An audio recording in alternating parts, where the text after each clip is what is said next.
gimana ini Mbak Nunung udah jatuh ke bawah? Ya udah, gimana baiknya dokter aja lah, saya udah pasrah, saya pokoknya pasrah. Yang penting saya kepengen sehat, saya mau lawan itu cancer kayak gitu.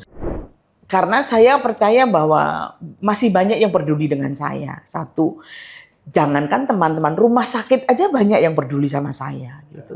Termasuk Sentral Medica ini yang kemarin ayo diburu lomangin aja dilomangin. Nah kalau family tree tadi, kalau misalnya ternyata dekat-dekat orang dekat, misalnya dari mulai nenek, ibu dan semuanya ada, nah ini perlu untuk lakukan genetic screening tadi gitu.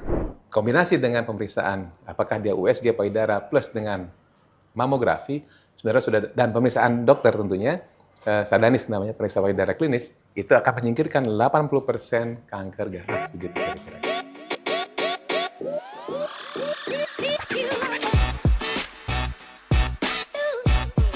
Ya, halo Sobat Sentra. Jumpa lagi kita di program podcast Sentra Medical Hospital Group, Sentra Stage. Kali ini kita sudah kedatangan tamu istimewa. Beliau adalah seorang komedian legendaris Indonesia. Ya, siapa lagi kalau bukan Tri Retno Prayudati atau yang dikenal publik dengan sebutan Mbak Nunung Sri Mulat. Apa kabar Mbak Nunung? Alhamdulillah baik. Selamat datang. Terima kasih. Di Sentra Medical Hospital Cibinong. Ya, dan juga kita sudah kedatangan dokter spesialis penyakit dalam konsultan hematologi onkologi medik dari Sentra Medical Hospital Cibinong, sekaligus tim dokter onkologi Suherman Widiatomo Integrated Cancer Center SWICC, Dr. Andika Rahman. Apa kabar dokter, sehat? Alhamdulillah. Alhamdulillah wa syukurillah. Baik, nanti kita akan ngobrol-ngobrol bersama kedua orang narasumber kita pada kesempatan kali ini.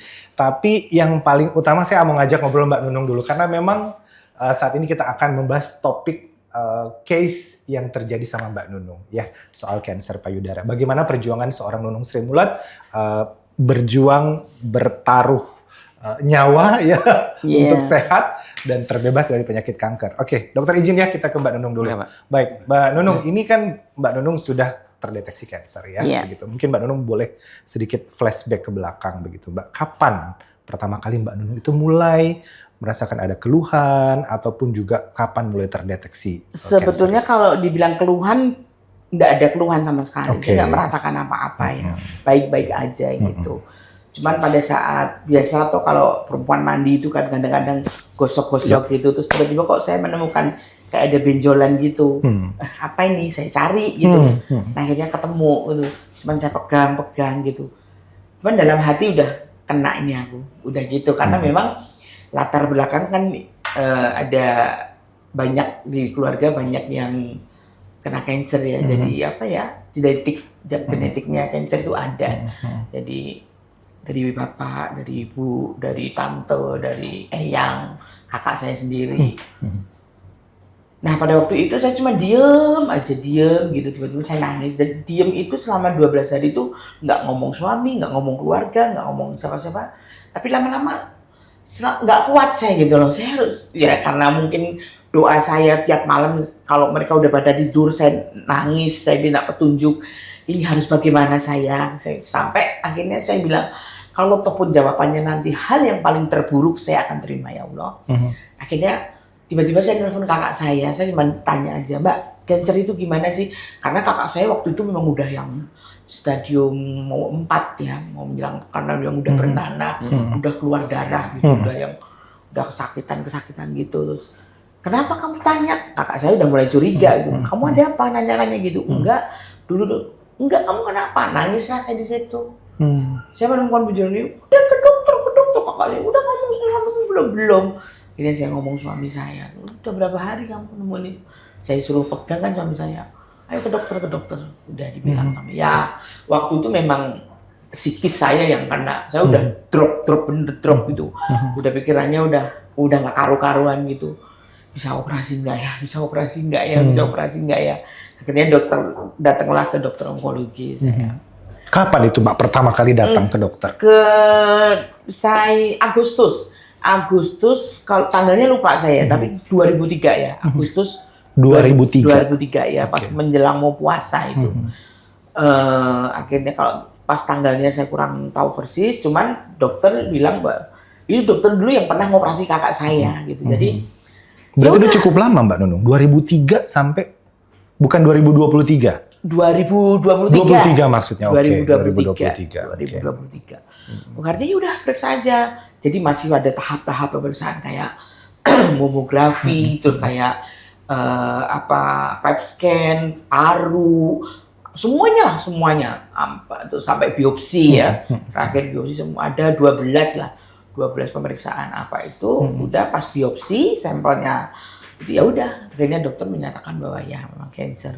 Cuman masih golongan 2B ya. Kalau 2B itu masih lokal. dini ya. Ya, lebih kena getah bening gitu. Ya. Terus ya udah angkat aja dok, aku bilang gitu. Karena memang dia itu ada di punting, gitu loh. Pas di punting gitu loh. Jadi kalau mau operasi kan mungkin riskan ya. Bagaimana saya nggak ngerti.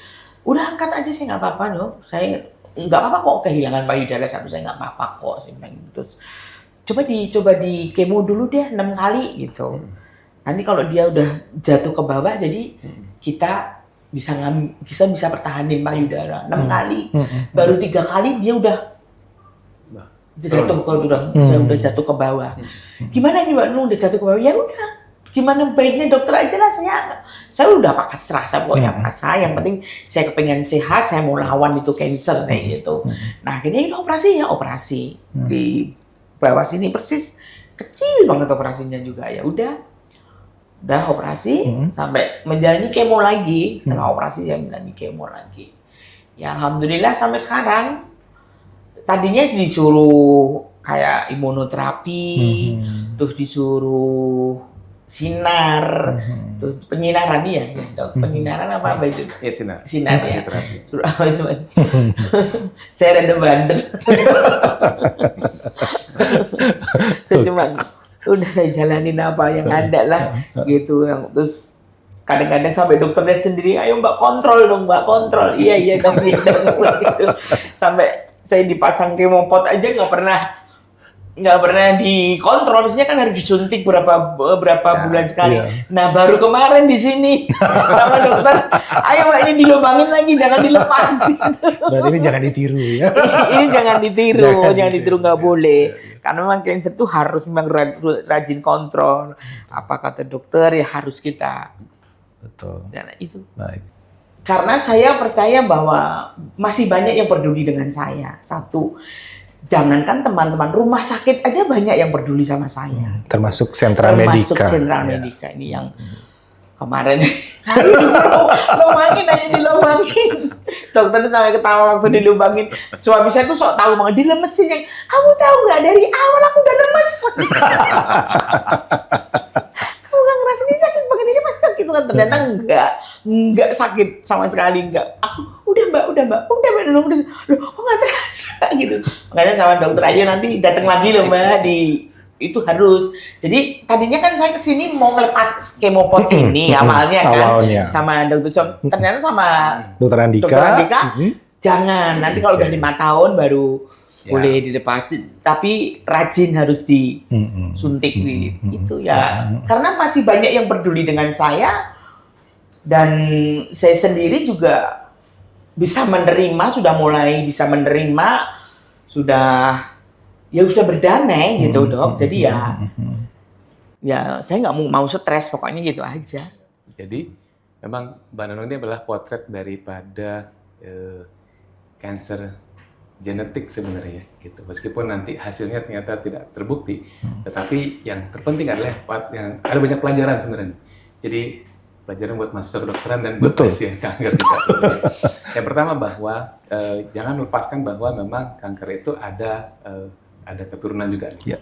Kalau kantong kering boleh tidak, tetapi kalau kanker, kantong kering ada obatnya ya. Karena itu selalu kalau kita mesti lihat kalau kanker ini terjadi di apapun ya, terutama kanker ginekologi, kanker di wanita terutama, kalau terjadi di bawah usia 50 tahun, nah ini mesti lakukan pemeriksaan. Yang pertama adalah screening dengan menggunakan pohon genetik. Gitu. Lihat siapa-siapa saja yang family trees ya dok. Nah kalau family tree tadi kalau misalnya ternyata dekat-dekat orang dekat misalnya dari mulai nenek, ibu dan semuanya ada, nah ini perlu untuk lakukan genetic screening tadi. Gitu. Tujuannya sebenarnya satu buat kita dan buat orang lain. Banyak sekali orang-orang yang khawatir dan takut untuk melakukan genetic screening karena apa? takut ketahuan.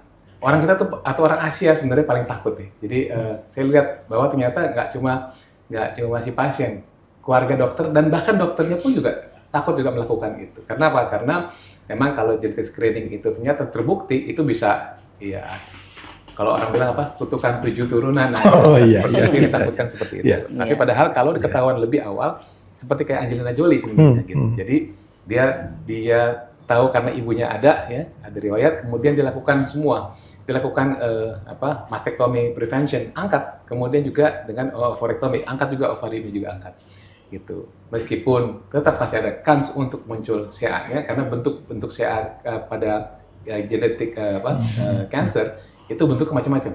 Dari mulai orang kalau pada perempuan bentuknya seperti ginekologi malignancy, CA ovarium, parametrium, endometrium misalnya, kecuali cervix ya. Kemudian CA-nya peritoneum juga pada perempuan, payudara juga, paru juga, itu banyak. Kemudian apakah pada laki terbebas? Tidak. Pada keturunan yang laki juga akan terkena, seperti misalnya CA kolon, kemudian pankreas, kemudian CA prostat juga, nah, itu juga paru juga masuk di sana, termasuk yang penyakit-penyakit yang kanker yang diturunkan gitu kira-kira. Karena itu perlu lakukan screening. Dan jika memang kita ada atau memang berpotensi ke sana, ya jangan kemudian menghindar, justru lakukan prevention-nya dengan cara tadi, kalau pada perempuan ada namanya sadari, periksa payudara sendiri. Kemudian pada laki-laki juga ada, contoh misalnya kolonoskopi misalnya. Paling tidak seumur hidup sekali saja untuk melihat apakah, kolonoskopi itu pemeriksaan untuk kolon, melihat apakah memang ada polip di sana sebagai salah satu lesi prakanker gitu. Atau kemudian juga melakukan misalnya nih, ketahuan bahwa ini ada riwayat kanker paru misalnya, CT scan, low dose dan sebagainya. Itu yang pertama. Genetic screening. Yang kedua, ya, jadi makin awal diperiksa, makin awal ketemu, dan makin dini stadium, insya Allah dia akan makin survival makin tinggi. Itu banyak orang yang mengatakan bahwa sembuh. Kalau saya selalu mengatakan bahwa ini adalah periode remisi.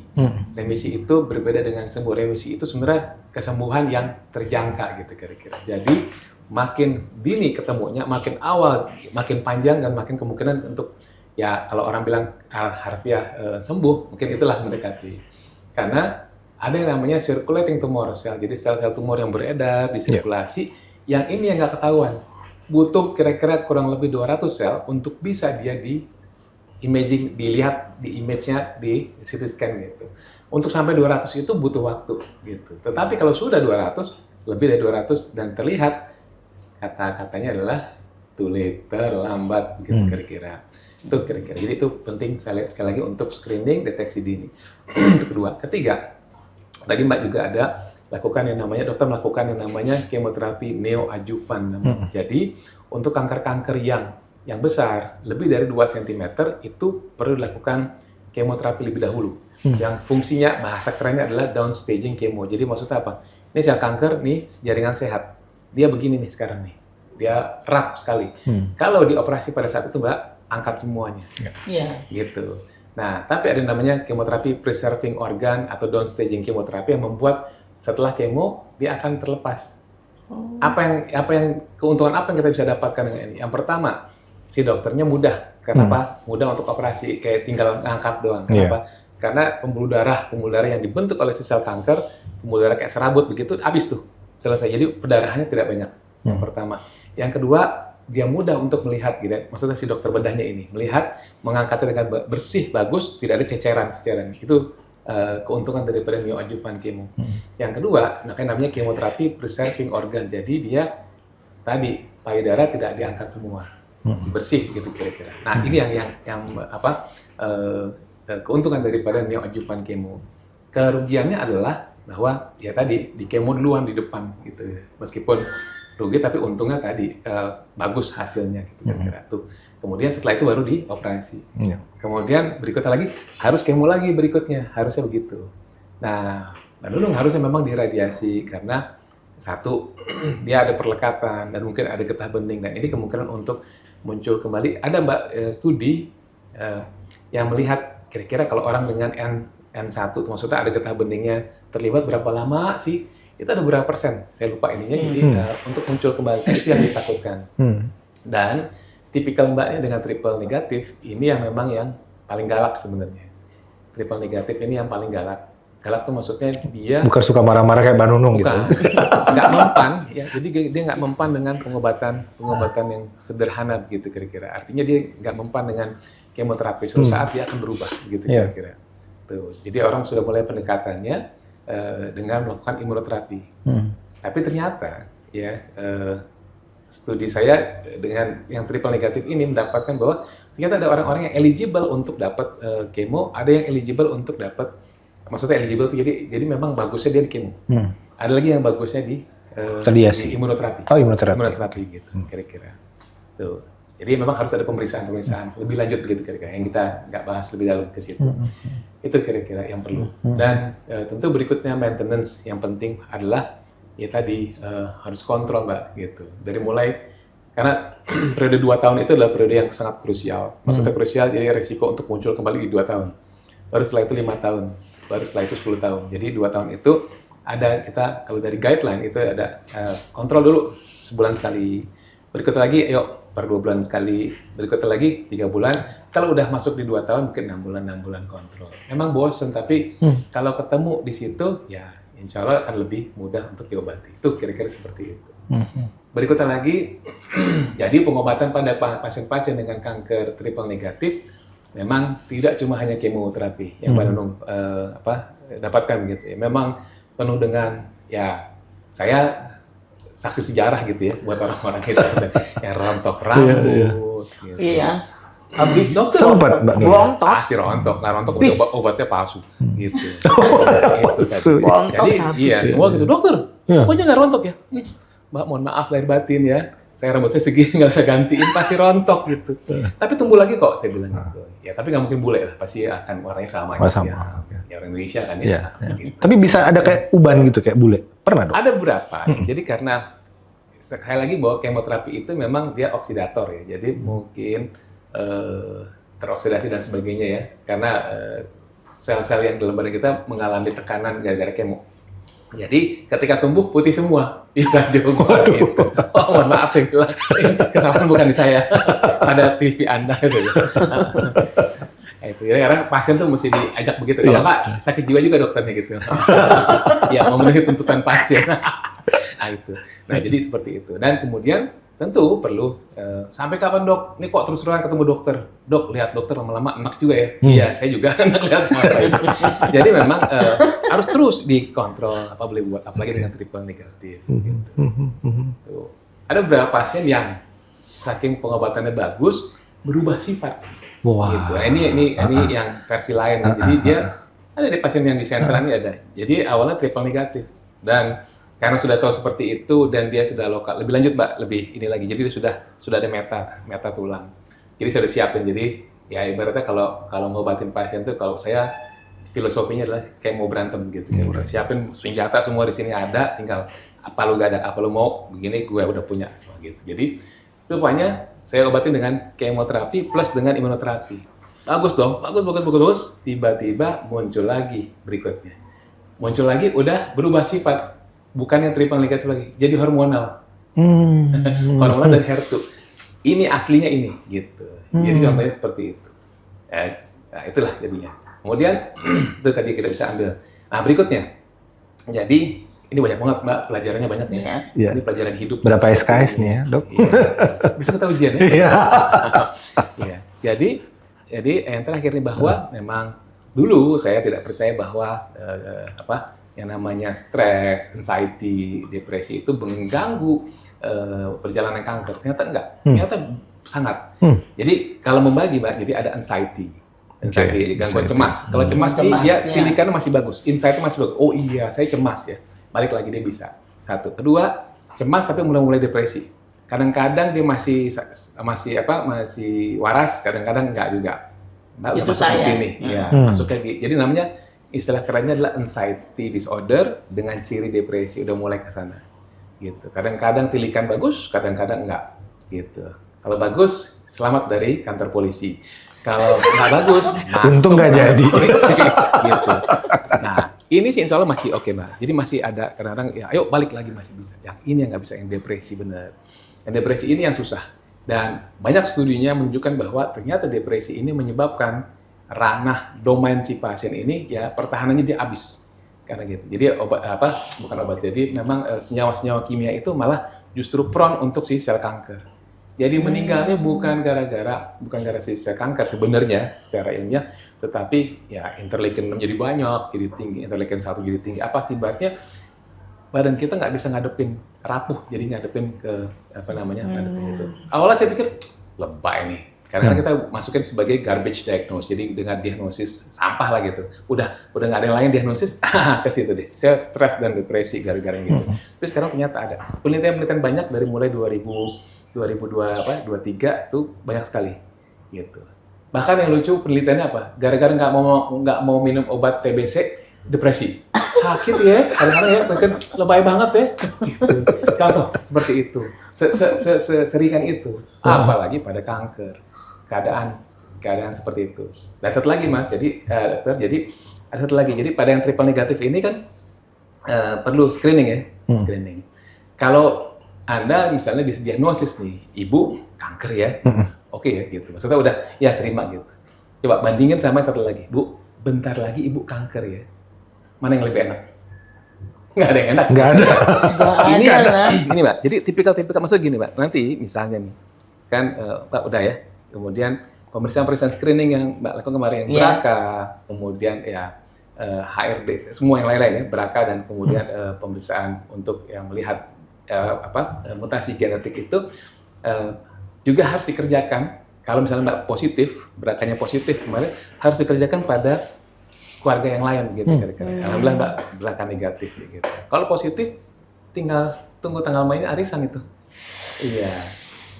Dan itu yang menunggu hasil itu bikin orang depresi itu gitu. Misalnya positif berarti kan belum ada kan betul belum, tapi bentar lagi kanker gitu. Nah, itu yang terjadi.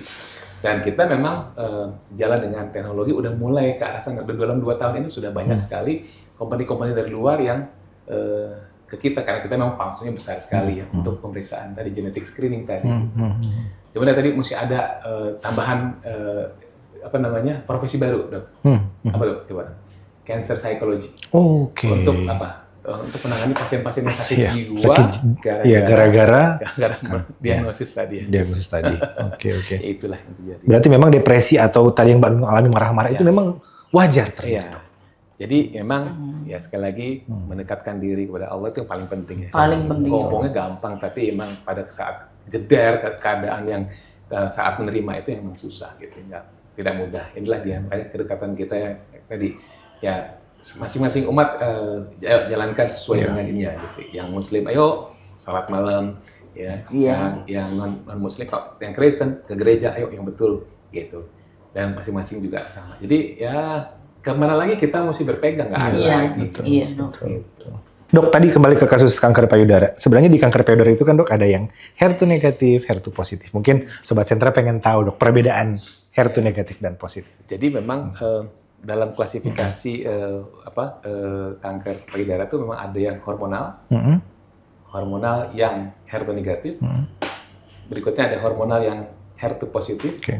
Kemudian ada yang triple positif, maksudnya triple positif itu jadi hormonal positif, HER2 positif, ada yang hormonal negatif, HER2 positif, ada yang terakhir nih, yang triple negatif.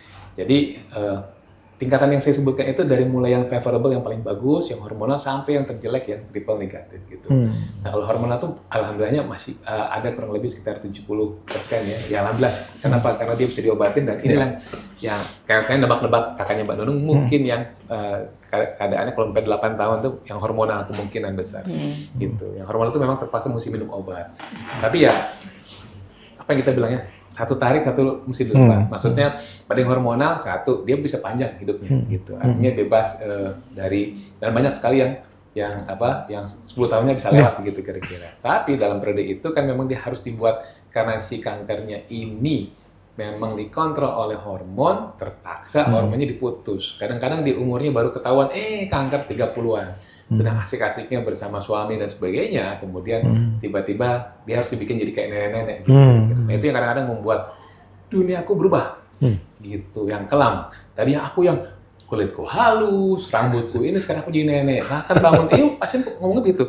Bahkan untuk bangun dari duduk begini pun berdiri itu perlu mikir 2 kali. Yang lucu kadang-kadang apa? Nanya sama ibunya, "Ma, kalau dulu waktu tua tuh gimana sih cara bangunnya?" Sedih banget ya, gitu.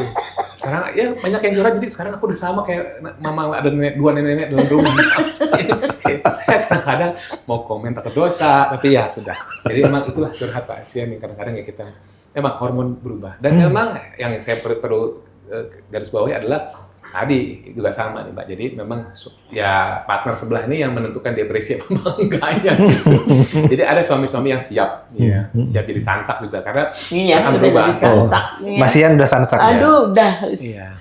Makanya saya selalu tanya, di rumah udah tanam itu belum? Pohon pisang di belakang rumah belum? Ya, kenapa saya mau sansak? Karena berubah. Jadi berubah. Ada yang ngeri banget saya bilang ini, galak. Ya dok, kalau tiap lihat suami, bawaan aku menggelegak gitu. Ngeri kali kalau kayak gini. Ada yang seperti itu juga ada. Gitu, gara-gara hormon. Jadi memang benar-benar dibuat sama sekali dia memang menopause gitu. Dan konsekuensi dari menopause apa? Satu, tadi yang badannya jadi seperti tadi yang halus, jadi kasar, yang dulu rambutnya hitam bagus, putihnya jadi banyak gitu. Kemudian dan nyeri-nyeri badan setiap bangun itu kayak krotok-krotok gitu belakang. Saya banget. Mohon maaf ya. Bangun tidur, aduh ya balong bulorong. Sampai akhirnya berpikir apakah seperti ini tua gitu. Gitu ada temudi panas. Jadi kalau hormon itu panas muka dan sebagainya, rasa penuh di dada gitu.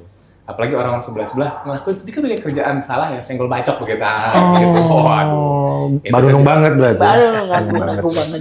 Jadi ya itulah ya. Kadang-kadang kalau orang bilang bertolak, kalau orang Melayu ya, bertolak ansur suatu pihak nih mesti obat.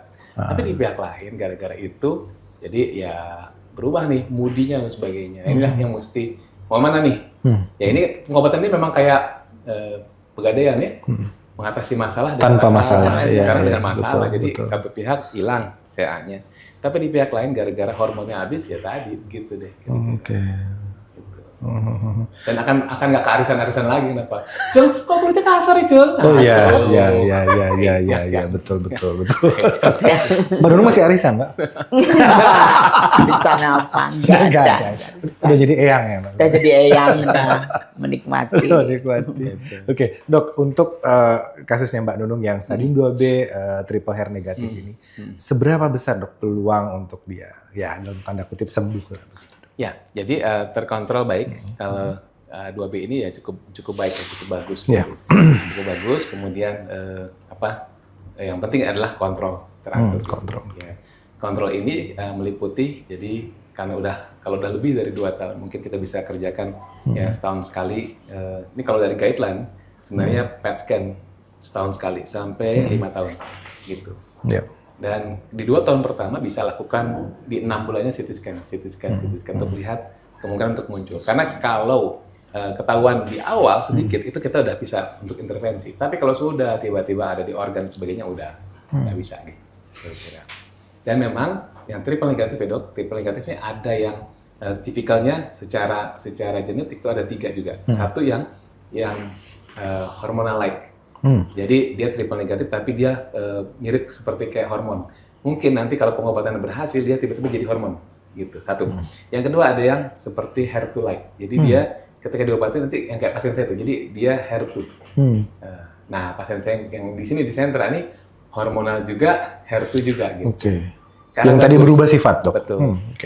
Jadi sebenarnya secara teori ketika dia muncul kembali setelah pengobatan dia muncul kembali, biasanya mengarah ke arah yang jelek sebenarnya. Teorinya seperti itu, jadi makin jelek gitu. Tapi ternyata ada beberapa pasien-pasien yang diobati, jadi hormon lagi, jadi bagus gitu. Itu bisa. Ya. Itu ada satu lagi pasien saya meninggal ya. Jadi dia tadinya hormonal. Kemudian setelah pengobatan jadi triple negatif. Diobatin lagi hormonal lagi. Jadi seperti itu bisa terjadi. Tuh.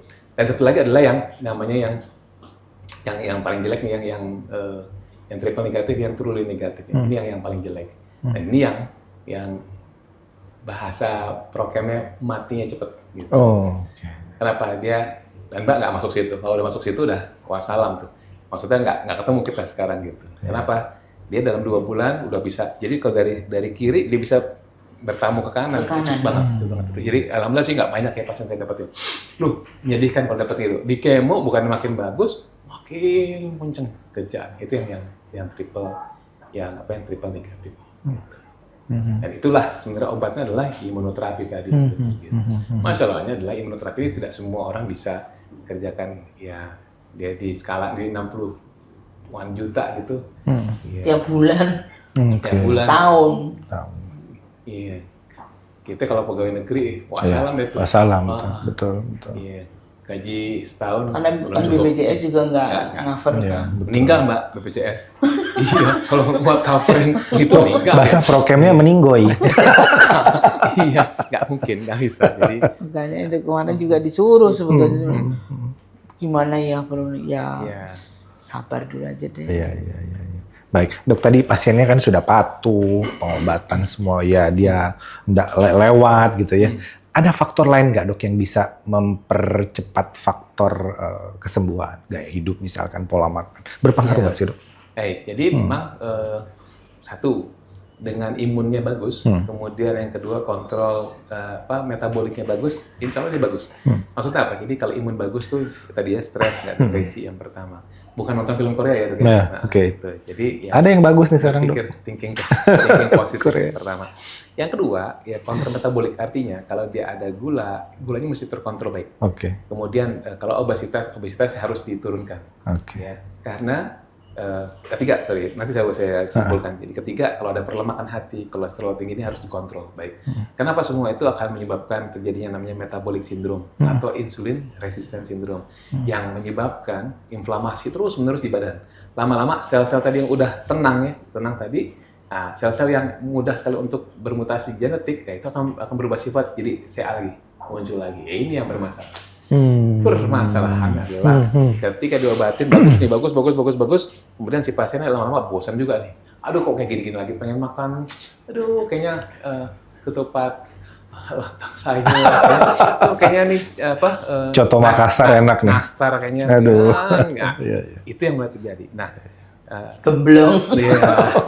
Muncul lagi berikutnya di tahun-tahun ketika dia udah lebih ringkih, udah lebih jadi 7 tahun bagus, tiba-tiba muncul lagi bisa. Nah itu yang bermasalah. Karena itu memang ya cancer is forever. Jadi kalau boleh buat, kadang-kadang saya suka sedih juga, tapi kadang suka ketawa sendiri ya. Kalau dokter kan mesti jaga image yang pokoknya nggak boleh gimana gitu kan, harus harus happy ya. Padahal dalam hati. Jadi ya kontrak mati. Kontrak mati itu maksudnya ya udah lo sama gue terus sampai ya semua, jadi udah kayak dokter pribadi, bahasa gampangnya dokter pribadi. Kenapa ya? Ya kontrol, lihat lagi gitu. Jadi kalau Bandung misalnya ya dokter yang lalu gitu, terusin. Jadi dia paling tahu sebenarnya dengan keadaan Mbak gitu. Jadi apa yang bisa dikerjakan. Jadi udah kayak dokter pribadi sebenarnya gitu. Gitu itu harus apa boleh buat gitu. Oke, Dokter Andika mungkin terakhir dok, apa pesan ke Sobat Sentra, ke masyarakat begitu dok terkait dengan kanker payudara ini? Ya, jadi yang pertama Sobat Sentra, deteksi dini yang paling penting. Dan deteksi dini tidak selalu harus bentuknya yang mahal. Jadi pada wanita ya, sehabis menstruasi kita bisa lakukan yang namanya sadari. Ya, periksa payudara sendiri 1 minggu setelah menstruasi selesai. Apakah pada yang pramenstruasi saja, pramenopause saja? Tidak. Tetapi pada yang menopause pun sudah juga bisa dilakukan anytime. Kapanpun Sobat Sentra bisa lakukan. Paling gampang adalah dikerjakan saat mandi sebenarnya, karena sabun licin dan memudahkan untuk melakukan pemeriksaan gitu.